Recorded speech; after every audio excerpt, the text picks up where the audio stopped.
आज बेटा दूसरा प्रश्न है सघन दारू कास्ट और बिरल दारू कास्ट क्या है। ये वेरी इंपॉर्टेंट प्रश्न है।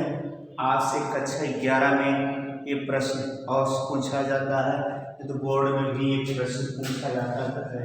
ये VIP प्रश्न है।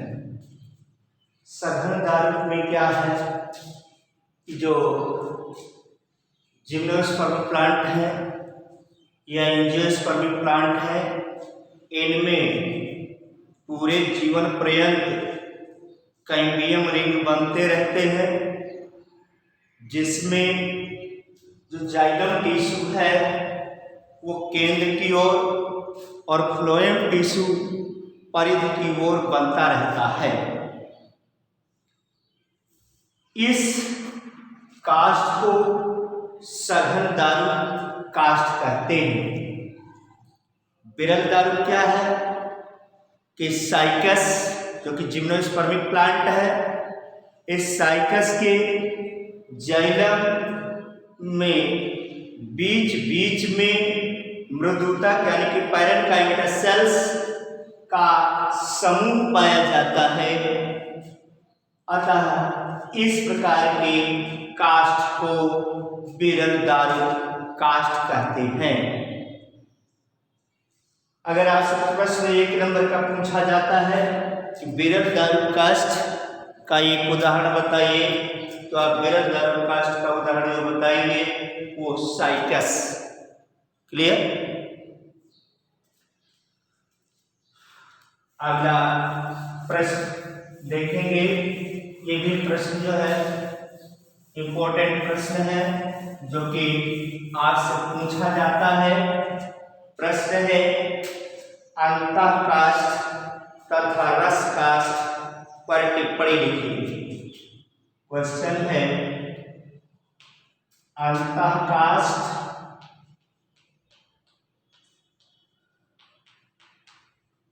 एवं रस कास्ट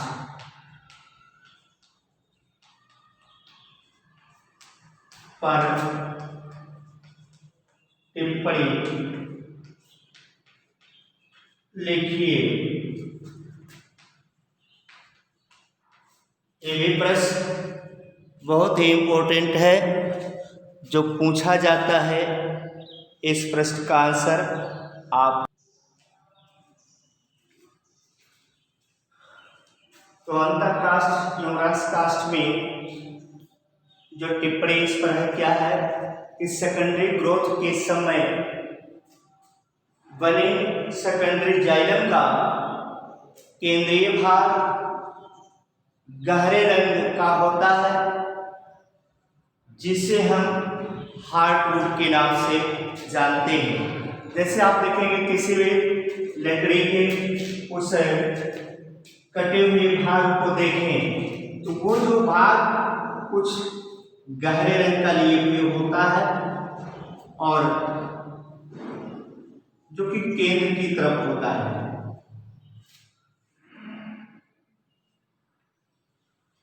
इस भाग को हम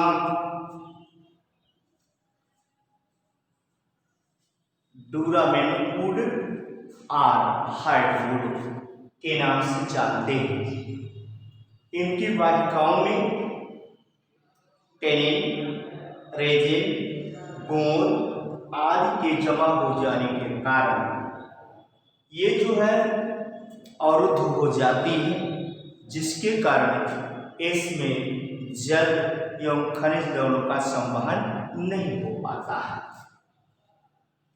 और ये केवल और केवल पौधे को मैकेनिकल सपोर्ट यानी कि यांत्रिक सुरक्षा प्रदान करने का कार्य करती है। और इसके जो परिधि की ओर होता है एक हल्के रंग का भाग होता है। इस तरह से हल्के रंग का भाग पाया जाता है।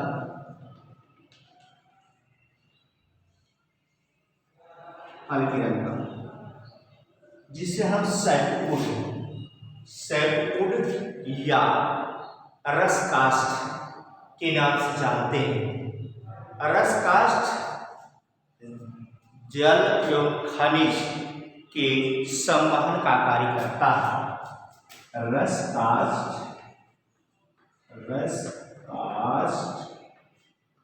जल एवं खनिज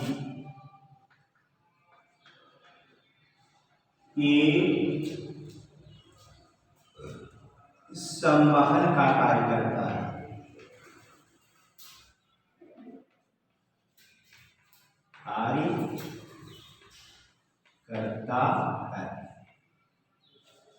और ऐसी वाहिकाएं जो है वो अवरुद्ध नहीं होती। वाहिकाएं अवरुद्ध नहीं होती।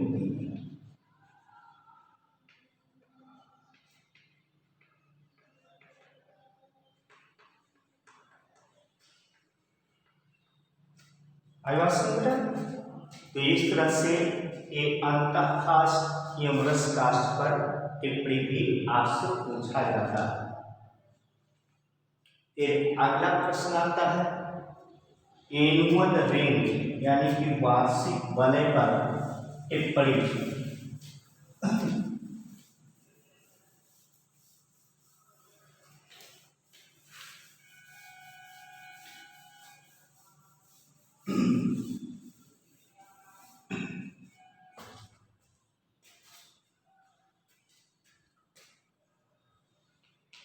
वार्षिक वलय पर टिप्पणी लिखिए। ये प्रश्न आपसे पूछा है। वार्षिक वलय पर टिप्पणी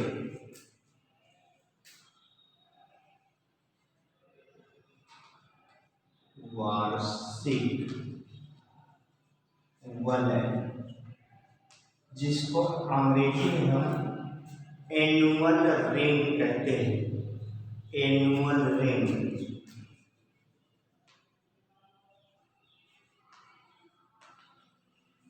एनुअल रेंज मीन्स वार्षिक वलय। ठीक, तो वार्षिक वलय क्या है, ये कैसे, यानी कि कैम्बियम रिंग की क्रियाशीलता सदैव एक जैसी नहीं होती। कैम्बियम रिंग की क्रियाशीलता सदैव एक जैसी नहीं होती। आपको वैस्कुलर कैम्बियम की क्रियाशीलता एक जैसी नहीं होती। वैस्कुलर कैम्बियम की क्रियाशीलता सदैव एक जैसी नहीं होती है। सदैव एक जैसी नहीं होती है। सदैव जैसी नहीं होती है। इस कारण शरद ऋतु और बसंत ऋतु में बने हुए काष्ठ में बहुत अंतर होता है। जो शरद ऋतु में काष्ठ बनता है, वसंत ऋतु में काष्ठ बनता है, उसमें अंतर पाया जाता है। इस कारण शरद ऋतु एवं वसंत ऋतु में बने काष्ठ में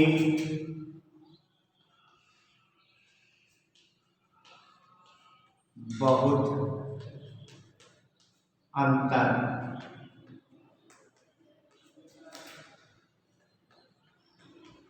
होता है। शरद काष्ठ और रस काष्ठ में जो बनते हैं उसमें बहुत अंतर होता है। वसंत ऋतु में बनने वाले काष्ठ में वाहिकाएं अधिक स्पष्ट और चौड़ी गुहा वाली होती है। वसंत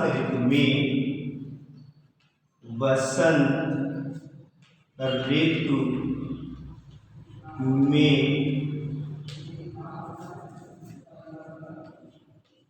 बनने वाली वाहिकाएं चौड़ी एवं स्पष्ट होती हैं।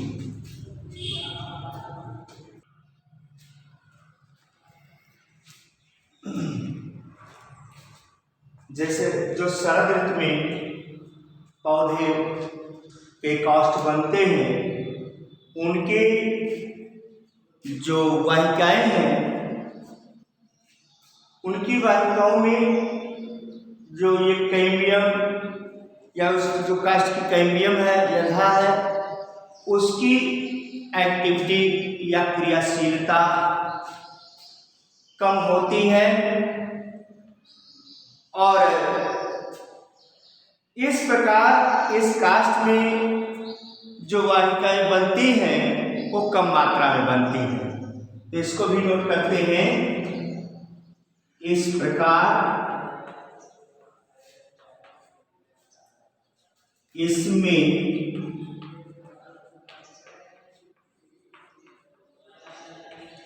वाहिकाएं कम मात्रा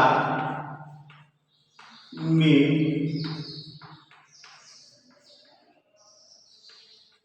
बनती है। वाहिकाएं कम मात्रा में बनती हैं, उनकी कैविटी बहुत छोटी भी होती है। उनकी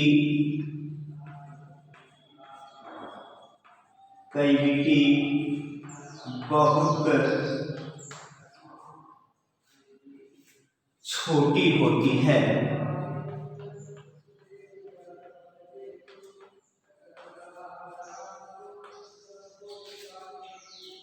कैविटी बहुत छोटी होती है। इस काष्ठ में वाहिकाओं और जो काष्ठ की रेशे हैं, इन काष्ठ रेशों की भी संख्या अधिक मात्रा में होती है। तो यहाँ पर लिख सकते हैं कि काष्ठ रेशे की मात्रा अधिक होती है। काष्ठ रेशे की मात्रा अधिक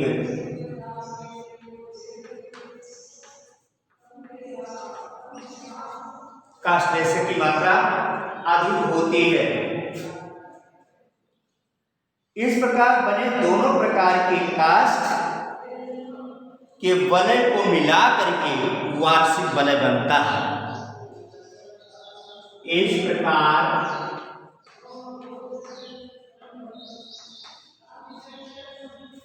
कौन सा वसंत काष्ठ और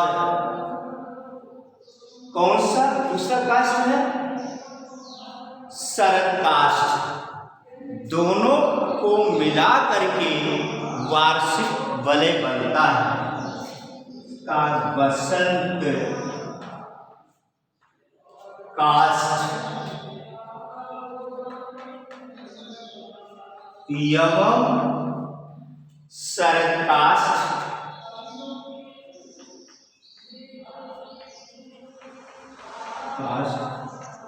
को मिलाकर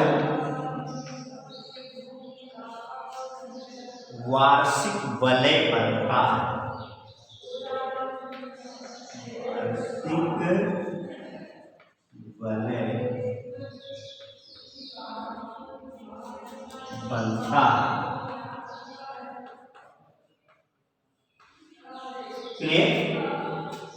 और ये वार्षिक वलय ऐसे स्थान पर पाए जाने वाले पौधों में बनते हैं जहां पर मौसम एक जैसा नहीं होता है। तो अब क्लियर हो गया कि यहाँ पर बसंत है, शरद है, दोनों ऋतुओं में बन रहे हैं। तो हम कह सकते हैं कि वार्षिक वलय यहाँ पर यानी कि जिस पौधे में पाए जाते हैं वहाँ पर जो है मौसम एक जैसा यानी जलवायु एक जैसा नहीं होता है, इसलिए वहाँ के पौधे में जो है ये वार्षिक वलय पाए जाते हैं। क्लियर? तो आप लोगों ने इस तरह से देखा और ये बहुत ही इम्पोर्टेंट है, इसको जो नोट करेंगे। धन्यवाद।